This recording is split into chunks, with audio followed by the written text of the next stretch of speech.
मध्य प्रदेशका निजी अस्पतालमा कार्यरत स्वास्थ्य कर्मीहरू आजदेखि आन्दोलनमा उत्रिएका छन्। निजी स्वास्थ्य संस्थाहरूमा लामो समयदेखि भइरहेको श्रम शोषण, न्यून तलब र असुरक्षित कार्य वातावरणको विरोधमा उनीहरूले 8 बुँदे मागसहित शान्तिपूर्ण आन्दोलन सुरु गरेका हुन्। स्वास्थ्य कर्मीहरूको भनाइमा निजी अस्पतालहरूमा उनीहरू न्यून तलबमा, कहिलेकाहीँ त कानुनी तलब स्केलभन्दा निकै तलको पारिश्रमिकमा, असमान व्यवहार र दबावमा काम गर्न बाध्य छन्। सरकारले बारम्बार अस्पतालहरूलाई कानुनी तलब स्केल लागू गर्न निर्देशन दिए पनि ती निर्देशन व्यवस्था गरिएको उनीहरूको आरोप छ। आन्दोलनमा सहभागी स्वास्थ्य कर्मी नरेश अधिकारीका अनुसार उनीहरूको मुख्य मागमा सरकारद्वारा तोकिएको तलब स्केल लागू गर्ने, सरकारी स्वास्थ्य संस्थामा कार्यरत करार कर्मीहरूलाई हटाएर लोकसेवा आयोग मार्फत नयाँ विज्ञापनको प्रक्रिया सुरु गर्ने, स्वास्थ्य कर्मीहरूको बिमा र सुरक्षाको व्यवस्था गर्ने र हप्तामा अधिकतम 42 घण्टा मात्र कामको सीमा तोक्नु समावेश छन्।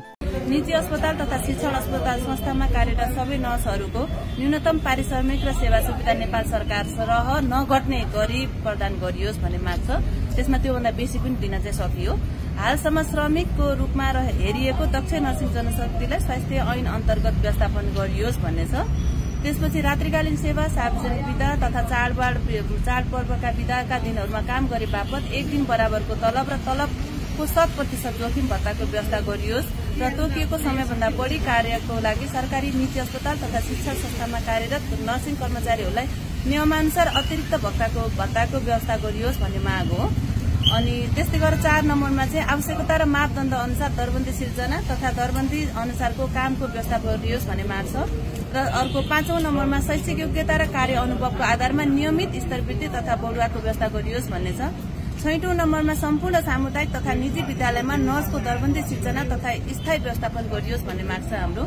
7औं नम्बरमा स्वास्थ्य तथा शैक्षिक संस्थाले करार नीति सम्झौता गरिराख्नुपर्ने, नर्सहरूलाई जालादारीमा काम लगाउन नपाइने, सकल शैक्षिक प्रमाणपत्रहरू संस्थाले राख्न नपाउने, हाल करार तथा जालादारीमा कार्यरत नर्सहरूलाई तुरन्त स्थायी गरियोस् र नर्सिङ सम्पूर्ण दरबन्दी स्थायी विज्ञापन गरेर मात्रै पदपूर्ति व्यवस्था गरियोस् भन्ने छ। 8औं नम्बरमा चाहिँ हाम्रो नर्स तथा स्वास्थ्य सेवा प्रदायकको तलब सुविधा दरबन्दी नेपाल सरकार स्वास्थ्य मन्त्रालयको निजी स्वास्थ्य संस्था दर्ता तथा नवीकरण मापदण्डमा प्रस्त र सङ्ग राखियोस् भन्ने छ। उनले थपे, हामी लामो समयदेखि मन्त्रालय, प्रशासन र सम्बन्धित निकायमा ध्यानकर्षण गराउँदै आएका छौं, तर अहिलेसम्म कुनै ठोस पहल भएको छैन। त्यसैले अब हामीलाई सडकमा आउन बाध्य बनाइएको छ।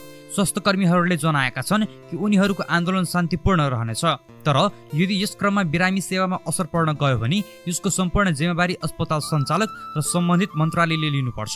यसैबीच आन्दोलनका कारण केही निजी अस्पतालमा सामान्य स्वास्थ्य सेवा प्रभावित भएको जनाइएको छ। बिरामीहरूको ओपीडी सेवा सुस्त गतिमा सञ्चालन भइरहेको छ भने केही स्थानमा आपतकालीन सेवा मात्र सञ्चालनमा रहेको छ। स्वास्थ्य कर्मीहरूले सरकारले तत्काल वार्तामा बोलाउन माग गर्दै चेतावनी दिएका छन् कि माग पूरा नभए आन्दोलनको स्वरूप अझ कडा बनाइनेछ।